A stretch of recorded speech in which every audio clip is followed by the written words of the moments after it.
دو مریض اسپتال کے بستروں پر لیٹے ہوئے تھے۔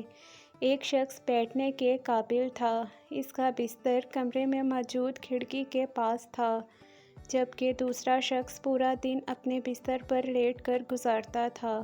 کھڑکی والا شخص بیٹھ کر اپنے پڑوسی کو سب بتاتا جو اسے کھڑکی سے نظر آتا تھا۔ دوسرا شخص وہ سب سننے کا انتظار کیا کرتا تھا۔ کھڑکی سے ایک باغ نظر آتا تھا جس میں خوبصورت نہر بھی تھی۔ اس نہر میں بچے کھلونا کشتیاں چلاتے تھے۔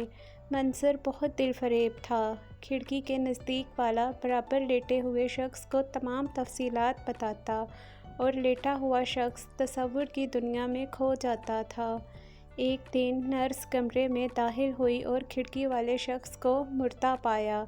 دوسرے شخص نے اپنا بستر کھڑکی کے پاس لگانے کی فرمائش کی۔ نرس نے ایسا ہی کیا اور کمرے سے چلی گئی۔ اس شخص نے کوہنیوں کے بل بمشکل اٹھنے کی کوشش کی تاکہ کھڑکی سے جھانک سکے، لیکن اسے صرف دیوار نظر آئی۔ اس شخص نے نرس کو بلایا اور پوچھا کہ یہاں موجود مریض وہ سب کیسے دیکھ لیتا تھا جو وہ مجھے بتایا کرتا تھا۔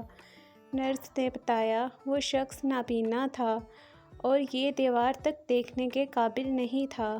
وہ شاید دوسرے مریض میں زندگی کی لہر دوڑانا چاہتا تھا، اسے خوشی دینا چاہتا تھا۔ اپنی تکلیف بھول کر دوسروں کو خوشی دینے سے بڑھ کر دوسری کوئی خوشی نہیں۔